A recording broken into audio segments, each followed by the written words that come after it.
Outside of this hospitals and other area hospitals, they are turning away family members. We've seen the looks on their faces as they get turned away. You have to imagine that that is excruciating. They're directing family members to go to police headquarters. The only people allowed into the hospital right now is hospital personnel. George and Robin. All right, Nancy.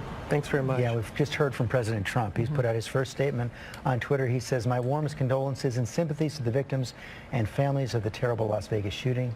God bless you." Yes. I'm going to bring in Brian Claypool, someone that you spoke to earlier this morning, who was also at the concert and ran when he heard the gunshots. Brian, good to see you again, and just remind people of what you saw. Hey, Robin, I'll do my best. I can't even believe how many people were killed. But so I was sitting in the VIP section, and it was right near the stage, and I heard a popping sound.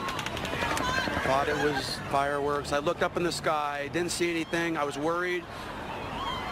Jason Aldean stopped singing. There was kind of a gap in his song. It was very surreal. I knew something was wrong.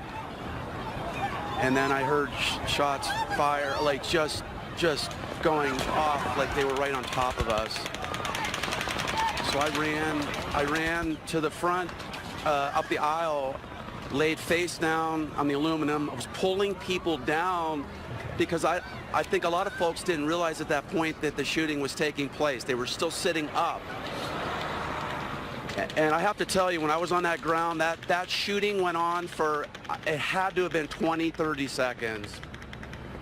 And you almost left early, there was Brian? A gap. Brian, you said you almost left early, too? Pardon? You almost left the concert early? I was, Robin. Yeah, Robin, it was so ironic. I was going to leave and take a 7:50 flight back to LA today. But what's so surreal about this is I'm on the 24th floor of the Mandalay Bay. I have the exact view of this lunatic that killed everybody. And I was looking out that window this afternoon, and I said to myself, this looks so beautiful. It's such a beautiful setting that I'm going to stay an extra night and not go back. And then I go, and people are massacred because of that same view that I saw. And I know that you were thinking of your daughter, Brian. Yeah. So I have an 11-year-old daughter. And what happened, Robin, is after the first round of shooting, I ran down these steps. Then a gentleman screamed, "Get in this room," because we were in open fire then. We were running north, but we were right next to Las Vegas Boulevard. I go into this room. It was like a little production area. And the hardest moment for me is I saw like 6 young women. They were maybe 20, 22. They were all crying on the ground. I was trying to be calm.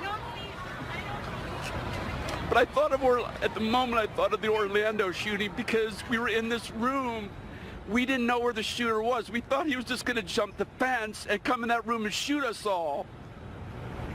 So I didn't know whether that was the right decision. So I'm thinking, am I going to die like in this room? And then the shooting stopped. I peeked out the front of the door. I peeked my head out. Police officer screamed, "Go, go." And I rallied everybody out of that room, and we ran toward the back, further back of the venue. And that's where I saw 2 people shot. And then I found out an hour ago from the couple next to me that a young woman in the row, so there was a fence in front of the VIP section, then general admission. A young woman was killed like in the general admission section right in front of us. So go figure. You can't figure something like this, Brian, and I'm sure you brought those young women more comfort than you could ever imagine. And I really tried, Robin. I mean, I really felt like I needed to do something there because I had to rise above it. I was determined. I said to myself, these girls aren't going to die. I'm not going to die. I need to get home to see my daughter. This is not happening. Not happening. Well, we're glad that you and those that were around you were okay. Brian, thank you.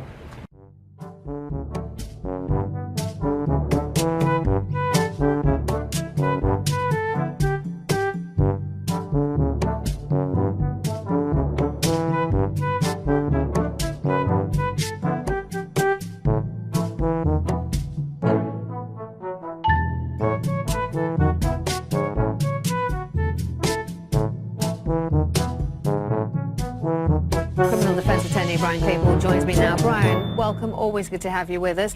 So this is a World War I era shipping law. Just explain to our international viewers why it was enacted in the first place. It was enacted right after World War I because the United States was worried about what's called German U-boats.